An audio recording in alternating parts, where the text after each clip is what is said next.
اللہ نے ان کو معاف فرما دیا۔ یہ قرآن میں معافی کا اعلان ہے۔ حضرت عبداللہ بن عمر ایک دن کعبے کے ساتھ بیٹھے ہوئے تھے، یہ بخاری میں حدیث ہے۔ ایک شخص آیا تو اس کے اندر بیماری تھی، وہ اندر کا بیمار تھا، بغض رکھتا تھا صحابہ سے۔ وہ اندر آیا، وہ کہنے لگا یہ کون ہے؟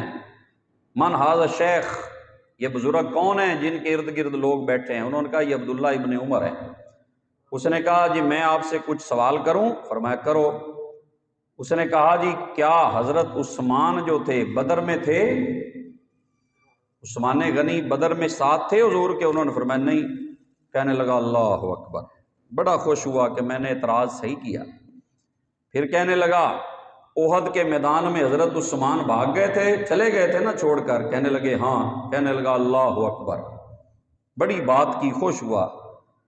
اور کہنے لگا جب حضور سے صلح حدیبیہ ہوئی تھی تو حضرت عثمان اس وقت تھے ان میں؟ فرمایا نہیں، وہ تو مکے میں حضور کے سفیر بن کے گئے تھے۔ کہنے لگا اللہ اکبر، یعنی حضرت عثمان کو غلط ثابت کرنے لگا۔ انہوں نے فرمایا یہ باتیں تو تم نے کی ہیں، ان کی اصل حقیقت بھی سن لو۔ فرمایا جہاں تک بدر کی بات ہے تو بدر میں حضور نے حضرت عثمان کو خود مدینہ چھوڑا تھا۔ کیوں؟ کہ حضور کی بیٹی بیمار تھی جو حضرت عثمان کی زوجہ تھی۔ حضور نے فرمایا تھا تم ان کی تیمارداری کرو، خدمت کرو، تمہیں بدر والوں کے برابر ثواب بھی ملے گا، مال غنیمت بھی ملے گا۔ کیوں جی؟ پھر آپ نے فرمایا حضرت عثمان جو احد سے چلے گئے تھے وہ اللہ نے قرآن میں کہا ہے وَلَقَدْ عَفَا عَنْكُمْ، اللہ نے تمہیں معاف فرما دیا۔ تو جب اللہ نے معاف کر دیا تو اس کو ڈسکشن کرنے کی ضرورت ہی نہیں۔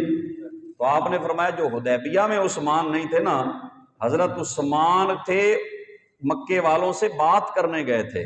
حضور نے سب سے زیادہ معتبر سمجھا تھا حضرت عثمان کو، اس لیے حضور نے بنا کے بھیجا تھا نا۔